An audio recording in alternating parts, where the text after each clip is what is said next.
परभणी आणि बीड इथल्या घटनांची सरकारकडून गंभीर दखल. दोन्ही घटनांची न्यायालयीन चौकशी केली जाईल. विधानसभेतील अल्पकालीन चर्चेला मुख्यमंत्री देवेंद्र फडणवीस यांनी दिलं उत्तर. कोठडीत मृत्यू झालेले सोमनाथ सूर्यवंशी आणि बीडमध्ये हत्या करण्यात आलेले सरपंच संतोष देशमुख यांच्या कुटुंबाला 10 लाख रुपयांची मदत राज्य सरकारकडून जाहीर.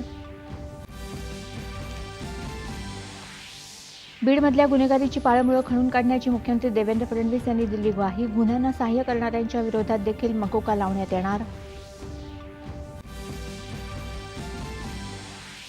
विधानसभेत मुख्यमंत्र्यांनी दिलेल्या उत्तरामुळे समाधान न झाल्यानं निषेध करत विरोधी सदस्यांनी केला सभात्याग.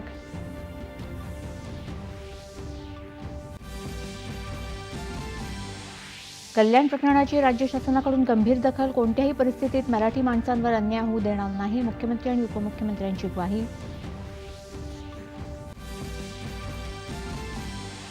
संसदेच्या हिवाळी अधिवेशनाच्या शेवटच्या दिवशीही दोन्ही सदनात प्रचंड गदारोळ. कामकाज अनिश्चित काळासाठी संस्थगित.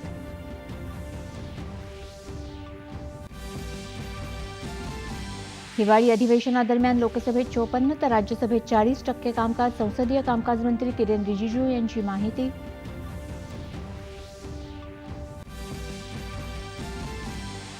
एक देश एक निवडणुकीच्या संदर्भातली विधेयकं संयुक्त संसदीय समितीकडे. समितीत लोकसभेतील 27 तर राज्यसभेतील 12 सदस्यांचा समावेश.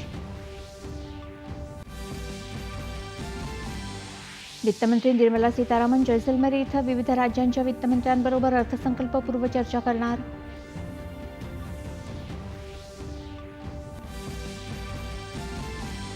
आणि रायगड जिल्ह्यात ताम्हिणी घाटात लग्नाचा वऱ्हाड घेऊन जाणाऱ्या खासगी बसला झालेल्या भीषण अपघातात 5 जणांचा मृत्यू, 17 जखमी.